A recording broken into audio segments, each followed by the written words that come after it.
जय हिंद, नमस्कार दोस्तों। आप सभी का स्वागत है।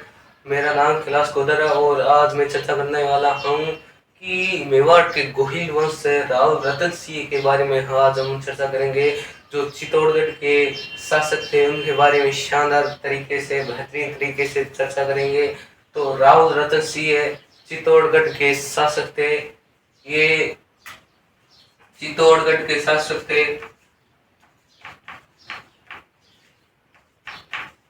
इनके पिता का नाम था समर सिंह और इनकी पत्नी का नाम था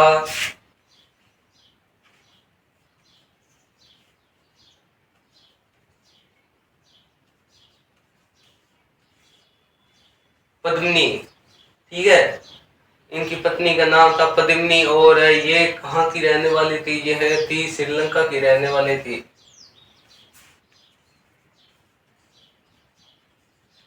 जिसका ओल्ड नेम ये कह सकते हैं, पुराना नाम था सिहल द्वीप या सिलोन। सिहल द्वीप, सिलोन। इनके पिता का नाम की बात करें तो पद्मिनी का पिता का नाम था गंधर्व सेन।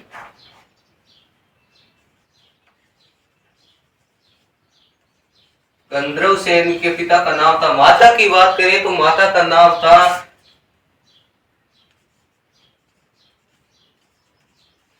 श्रमणावती। ठीक है, यहाँ तक चर्चा करने के बाद है आगे चर्चा करते हैं। तो इनके एक चचेरा भाई था, उनका नाम क्या था? बादल। चचेरा भाई बादल। और एक इनके पद्मावती के एक चाचा जी थे, उनका नाम था गोरा। और कहते हैं कि पद्मावती के पास एक तोता था जिसका नाम था हीरामन।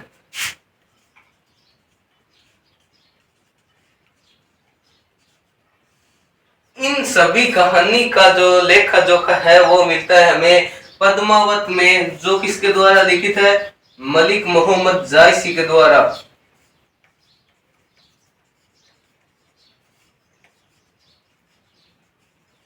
मलिक मोहम्मद जायसी के द्वारा 1540 में पद्मावत की रचना की गई थी।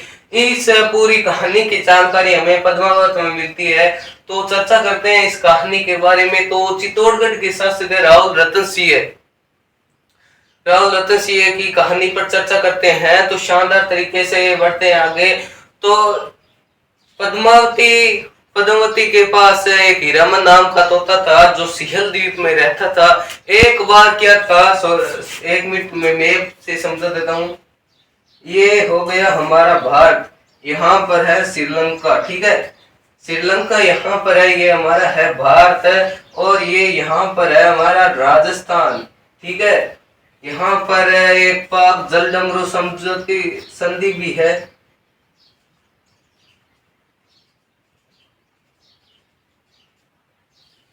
पाक जलडमरू समझौता भी हुआ था। और आगे बात करें, थोड़ी सी चर्चा करें तो यहाँ से हीरामन तोता है वो उड़कर गया राजस्थान के झालावाड़ में उड़ता हुआ गया। न वो यहाँ केरल में गया, न महाराष्ट्र में गया, न कर्नाटक में गया, न गोवा में गया, न कहीं और गया। ये सीधा गया राजस्थान में झालावाड़ में गया ये तोता। और झालावाड़ में जाने के बाद ये झालावाड़ के राजा ने इसे चित्तौड़गढ़ के शासक राव रतन सिंह को सौंप दिया। और इस तोते की है विशेषता है कि ये मनुष्य की तरह वार्तालाप करता है, यानी कि बोलता है। तो आगे थोड़ी सी और चर्चा करें तो राव रतन सिंह को इस तोते ने पूरी घटनाक्रम बताई। यानी कह सकते हैं कि मेरी रानी पद्मावती इतनी खूबसूरत है कि वो अगर पानी भी पीती है तो उसके कंठों से स्पष्ट है वो पानी दिखाई देता है। और आगे थोड़ी सी चर्चा करें तो उस तोते ने कहा कि रानी पद्मावती बहुत ही ज्यादा खूबसूरत है और अगर उसके नाखून भी लग जाए तो खून निकलने लगता है। थोड़ी सी आगे और चर्चा करें तो तब राव रतन सिंह ने उस तोते की बातों पर विश्वास करके श्रीलंका में यानी कि सिहल द्वीप गए। सिहल द्वीप जाकर एक ब्राह्मण का वेश धारण करके वहां किसी भी तरीके से गंधर्व सेन के महल में एग्जिट किया या प्रवेश किया। प्रवेश करने के बाद उन्होंने अपनी एक घटनाक्रम है वो बता दी और उन्होंने कहा गंधर्व सेन ने कि मैं चित्तौड़गढ़ का शासक हूँ और मैं आपकी पुत्री से विवाह करना चाहता हूँ। तो चित्तौड़गढ़ पहले बहुत प्रसिद्ध था, ये मौर्य काल से ही प्रसिद्ध था और इसे किलों का सिरमौर भी कहा जाता है, किलों का सिरमौर।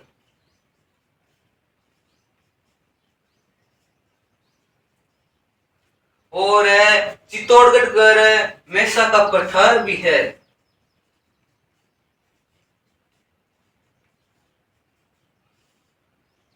तो आगे थोड़ी सी चर्चा करें तो कहा मैं चित्तौड़गढ़ का शासक हूँ, चित्तौड़गढ़ आपकी पुत्री से विवाह करना चाहता हूँ। तब गंधर्व सेन ने वहां श्रीलंका में सिहल द्वीप में राव रतन सिंह और पद्मिनी का विवाह कर दिया और राव रतन सिंह पद्मिनी को लेकर राजस्थान में चित्तौड़गढ़ आ गए।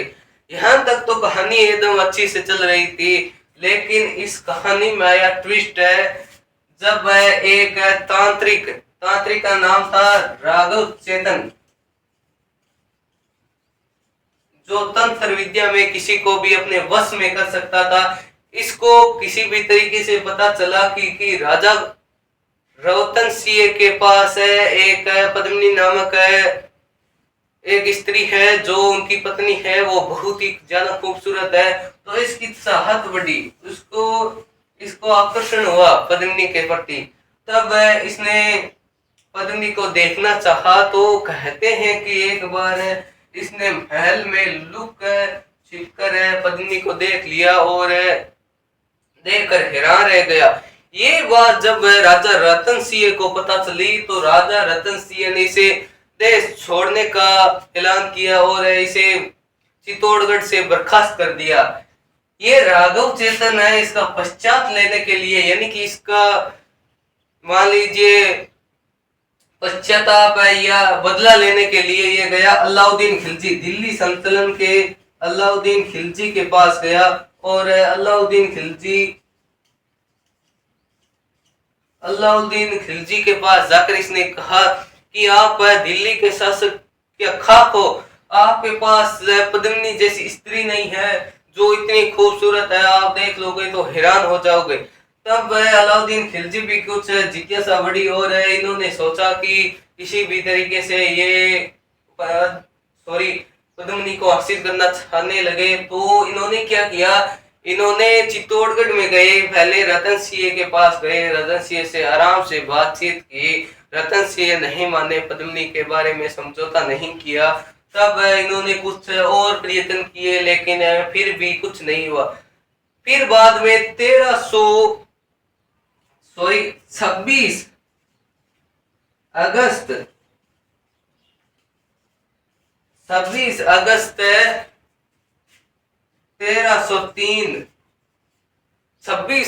1303 को राव रतन सिंह के राज्य चित्तौड़गढ़ पर आक्रमण कर दिया। किसने? तो अलाउद्दीन खिलजी ने किया आक्रमण। 26 अगस्त 1303 में अलाउद्दीन खिलजी ने आक्रमण कर दिया राव रतन सिंह के चित्तौड़गढ़ पर और इनके चाचा गोरा और बादल भाई और चाचा गोरा और बादल ने केसरिया वस्त्र धारण करके युद्ध लड़ा और वीरगति को प्राप्त हो गए। राव रतन सिंह भी वीरगति को प्राप्त हो गए। जब राव रतन सिंह की खबर पद्मिनी को मिली कि राव रतन सिंह वीरगति को प्राप्त हो गए हैं, तब इन्होंने क्या किया, तब इन्होंने 1600 महिलाओं के साथ पद्मिनी ने चित्तौड़ का प्रथम शाखा भी कह सकते हैं को शानदार तरीके से, बेहतरीन तरीके से जोहर कर लिया। ये चित्तौड़गढ़ का प्रथम जोहर या शाखा कह सकते हैं हम इसे। तब इसकी पूरी जानकारी एक वहां चित्तौड़गढ़ के शासक के पास है अमीर खुसरो, सॉरी चित्तौड़गढ़ के नहीं, अलाउद्दीन खिलजी के पास एक कवि थे अमीर खुसरो। उनकी पुस्तक में इनका पूरा प्रकाशन यहाँ देखने को मिलता है। अमीर खुसरो,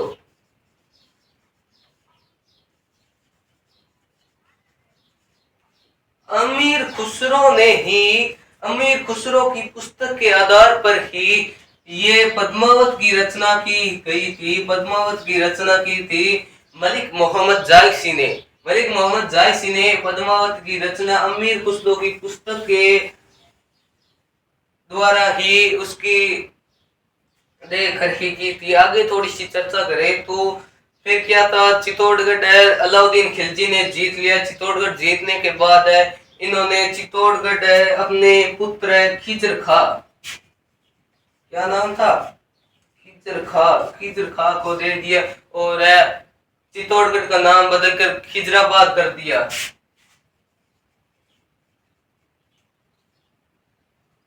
खिजराबाद करने के बाद चित्तौड़गढ़ का नाम खिजराबाद करने के बाद कुछ समय तक खिजर खान ने चित्तौड़गढ़ पर शासन किया। उसके बाद मालदीव को चित्तौड़गढ़ का शासक बना दिया, मालदीव को। और कहते हैं राहुल रतन सिंह की एक और पत्नी थी जिसका नाम था नागमती। जिसका क्या नाम था, नागमती। आपको क्लास 12 हिंदी अनिवार्य की पुस्तक में कंप्लीट मलिक मोहम्मद जायसी के बारे में चर्चा ही मिल जाएगी। पार्ट नंबर 7 में शानदार बेहतरीन जबरदस्त तरीके से पूरी चर्चा है नागमती के बारे में, वो पार्ट है। तो आगे थोड़ी सी चर्चा करें तो राहुल रतन सिंह गोहिल वंश के अंतिम शासक थे। कह सकते हैं कि गोहिल वंश इनके जाने के बाद गोहिल वंश की नींव भी समाप्त हो गई और आगे कोई भी गोहिल वंश का राजा नहीं बना।